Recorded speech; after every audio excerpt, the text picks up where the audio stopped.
You never think that you will ever have to shoot another human in your life.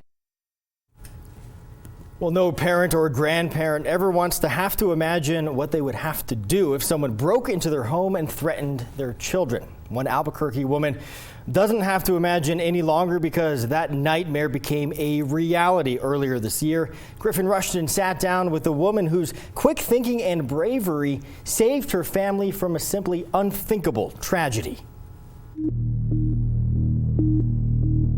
Never in a million years did I ever think my family or myself would be put in this position, ever. It was an ordinary Thursday night in late March for Anissa Tinnen Ford and her 4-year-old granddaughter. And we had the music up a little loud, and we were having a good time dancing and singing when everything changed suddenly. They were home alone, just about ready for bedtime, when a man let himself in through a side door. I heard something fall, and I turned around and I could see the silhouette of a person bent over picking something up. It was a fight or flight moment. So I jumped over the couch.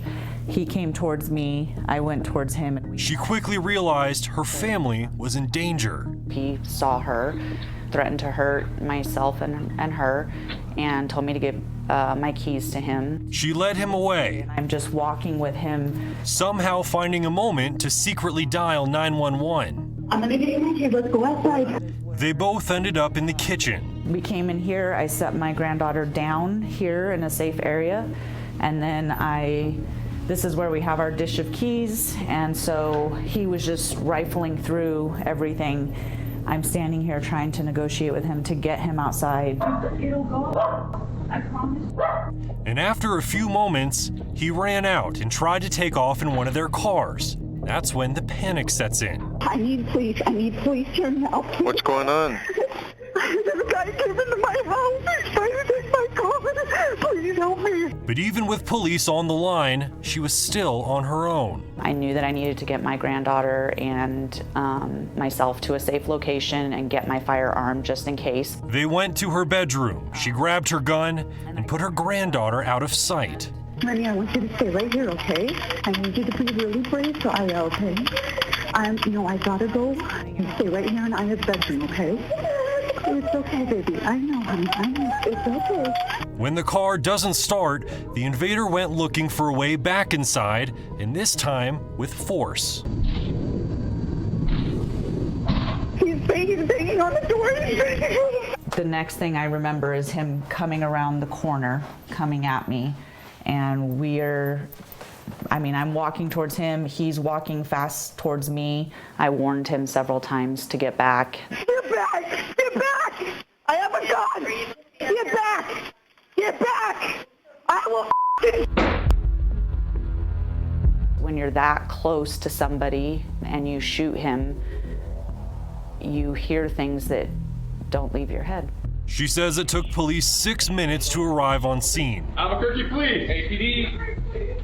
All while she tried to save the man's life.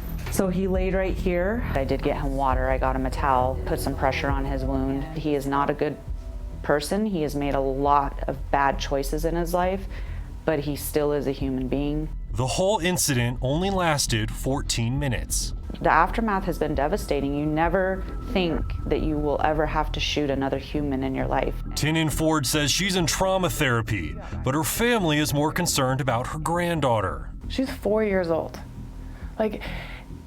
It's just so sad to see her she now knows what a bad guy is, right? She's not just playing bad guy with her friends. She actually understands what a bad guy is. Albuquerque police identified that bad guy as Joseph Rivera, a man with a lengthy criminal history, including numerous drug charges and reported carjackings. I think the most frustrating part is learning about his history and knowing that this could have been prevented. That's the most frustrating part. Court documents reveal Rivera was wanted for a carjacking last summer. APD officers reportedly found him in another stolen vehicle the night of the invasion and tried to arrest him before he crashed near Tinnen Ford's home. She questions why he was ever out of jail in the first place. I know a lot of victims out there that have lost loved ones, lost their children, buried their children to senseless gun violence by criminals, and they still can't make change in this state. And we have to start asking ourselves, where is the problem? Where's the problem?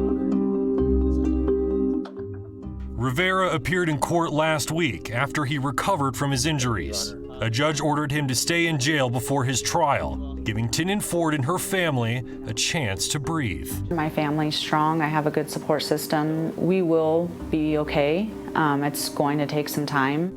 In Albuquerque, Griffin Rushton, KOB4.